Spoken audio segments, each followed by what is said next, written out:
Salut à tous, ici Adrien D. Dans cette 11e partie consacrée à CentOS 8 et à l'installation d'un serveur LAMP, on va voir comment installer le logiciel PHPMyAdmin. Alors, je vous présente l'installation de PHPMyAdmin dans cette vidéo parce que ça m'a été régulièrement demandé dans les commentaires des précédentes. Donc, on va voir ensemble comment ça s'installe. Pour ceux qui ne connaissent pas l'outil, c'est quand même une des plus célèbres interfaces web pour gérer une base de données MySQL ou MariaDB, ça fonctionne avec MariaDB. C'est écrit en PHP et cette interface elle est assez pratique pour les personnes qui débutent, qui n'ont pas forcément de grandes connaissances dans les bases de données, pour pouvoir créer des bases de données, créer des tables, insérer des données, mettre à jour des données, supprimer des données, et éventuellement exporter, importer des bases de données. Ça évite d'avoir à taper les commandes create database, create table, insert into, update, delete, alter table pour modifier vos tables si vous n'êtes pas familiarisé avec le langage SQL. Alors, à titre indicatif, moi je préfère largement utiliser la console MySQL comme vous l'avez vu dans les précédentes vidéos. PHPMyAdmin est souvent utilisé par les personnes qui débutent ou qui font leur petit site internet parce que l'interface est assez conviviale. Mais si vous voulez, on est ici sur CentOS et CentOS c'est une distribution Linux qui est basée sur la Red Hat Enterprise Linux. Elle est donc orientée plutôt pour un public de professionnels et les professionnels n'utilisent pas ce genre d'outils. De fait, si vous faites un DNF install PHPMyAdmin, vous allez voir que ça ne fonctionnera pas. Vous n'avez pas PHPMyAdmin dans les dépôts, aussi bien les dépôts de CentOS que dans les dépôts EPEL.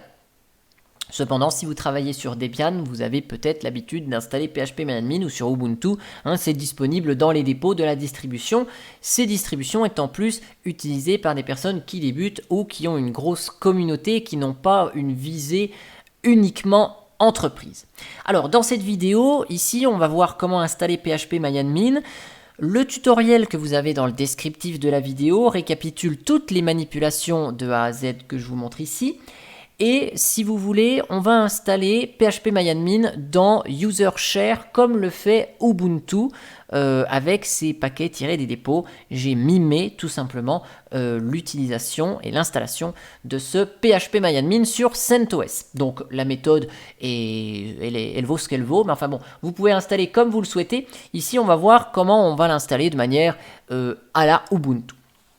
Donc au moment où j'enregistre cette vidéo, la dernière version de PHPMyAdmin, c'est la version 5.0.2.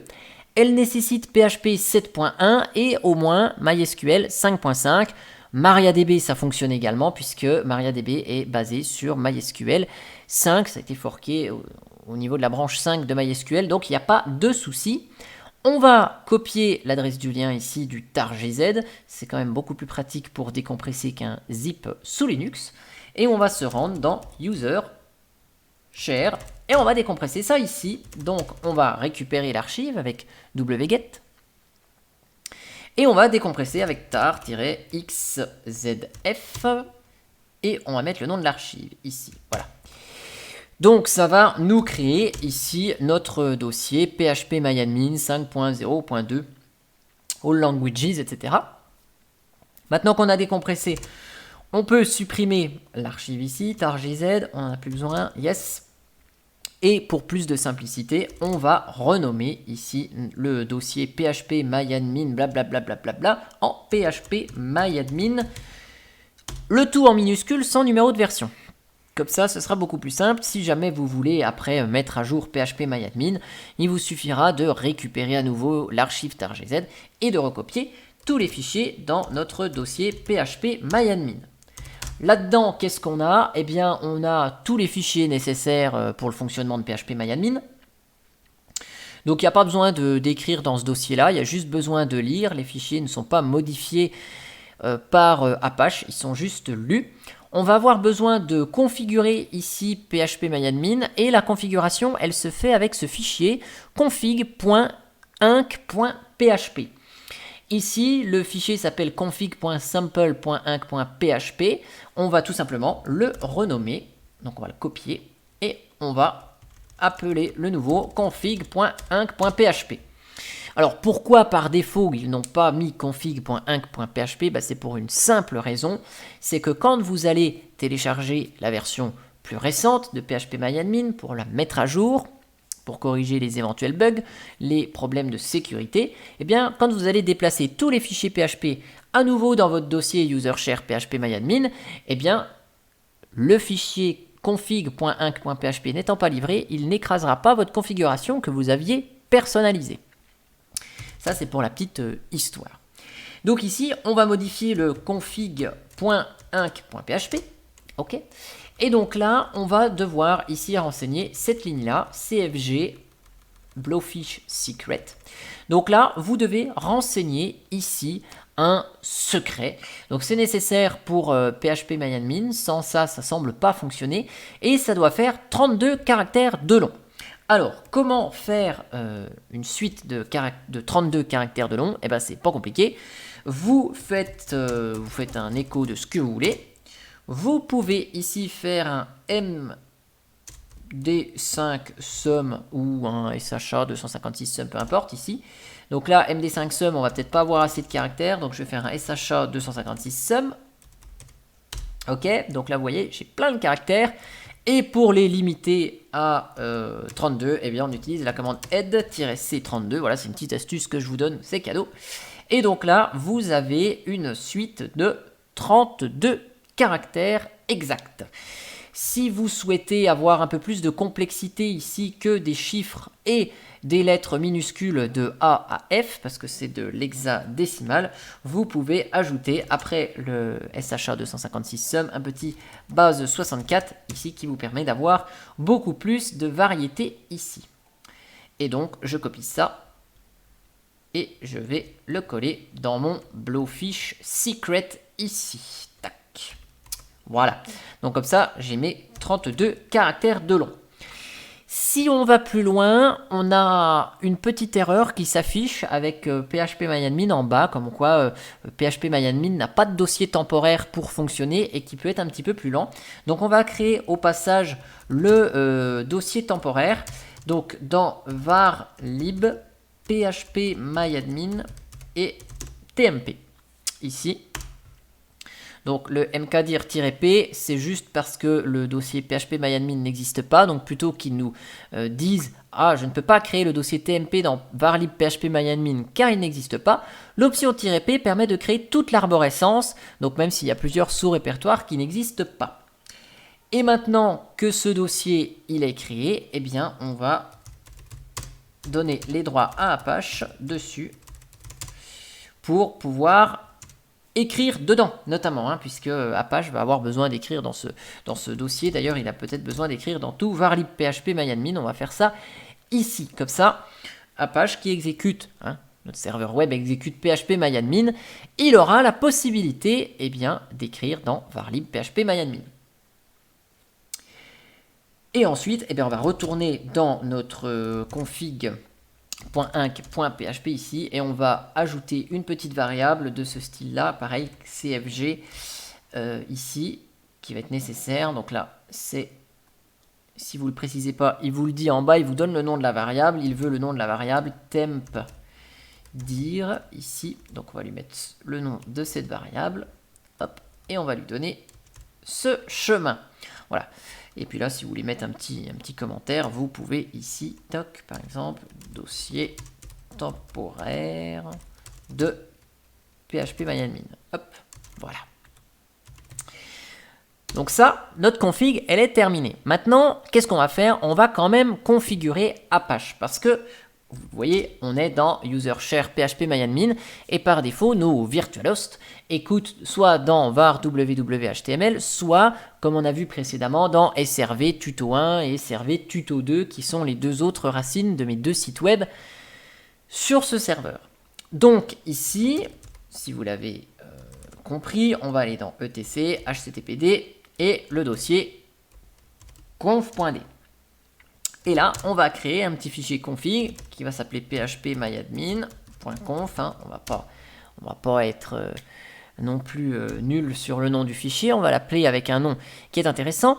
Et ici, on va lui dire quoi? On va lui mettre un alias, c'est ce qui est utilisé hein, sur Ubuntu, PHP myadmin.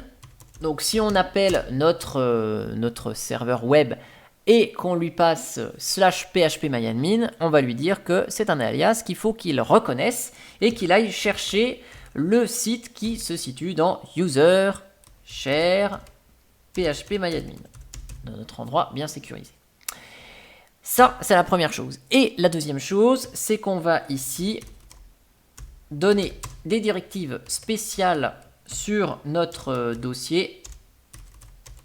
Donc on le met avec là, ici, directory user share php myadmin. Et on va donner quelques options aux fichiers qui sont dans ce dossier. La première option, c'est ici, on va forcer l'utilisation de l'UTF-8. Ça va être bien pratique pour utiliser toujours de l'UTF-8 avec notre site ici. Et vu que vous allez taper dans des consoles peut-être des instructions SQL, si jamais vous avez des accents, rien de plus désagréable que d'avoir dans votre base de données des symboles un peu bizarres. Donc là, on lui dit que par défaut, on veut utiliser de l'UTF-8. Et ici, on peut même aussi ajouter un petit peu de sécurité. Parce que si vous laissez votre PHP myadmin accessible avec l'alias PHP myadmin, vous avez de nombreux robots sur Internet qui essayent d'accéder à cette adresse PHP myadmin. Je le vois régulièrement sur les logs de linuxtricks.fr, dans les pages qui sont retournées en erreur parce que PHP myadmin n'existe pas. Eh bien, tous les jours, j'ai au moins 300 accès qui se font sur linuxtricks.fr/php myadmin, et il y a le même genre de truc sur wp-admin, la page d'admin de WordPress.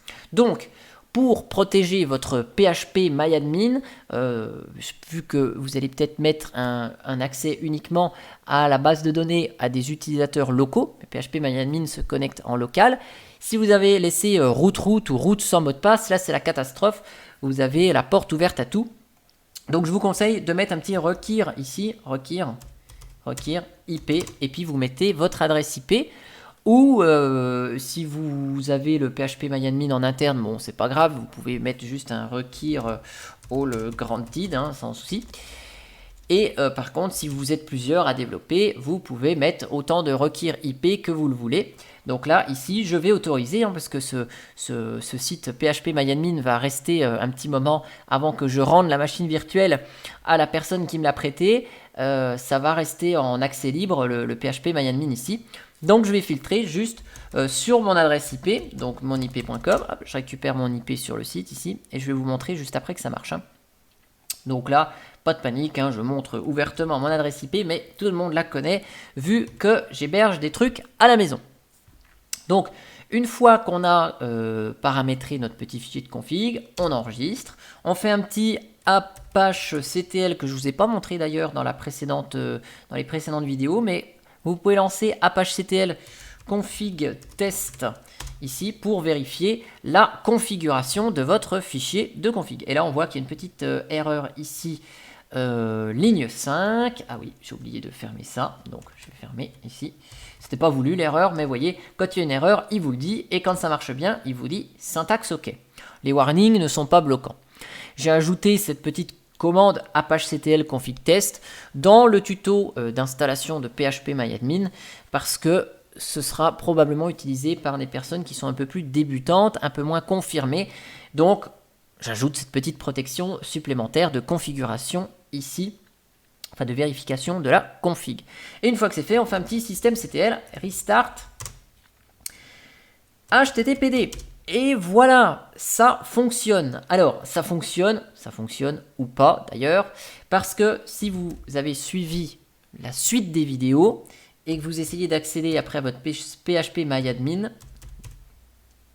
vous allez voir que ça peut ne pas fonctionner parce qu'il va falloir installer php-json en plus. Donc, entre-temps, j'ai modifié l'article installer un serveur LAMP sur CentOS en ajoutant l'extension PHP JSON. Donc important d'avoir ce PHP JSON, hein, donc DNF install PHP JSON ici. Donc vous l'installez, sinon vous allez avoir des soucis. Hop. et vous redémarrez le serveur web juste après. Et donc après, vous n'aurez strictement aucun problème avec phpMyAdmin. Donc là, hop, phpMyAdmin, il est fonctionnel. Root, le mot de passe de la base de données, c'était root tout seul. Donc, vous comprenez pourquoi je bloque juste avec mon adresse IP ici l'accès. Et donc là, on a accès à notre base de données, test, tuto, voilà, donc celle que j'ai utilisée dans les précédentes vidéos.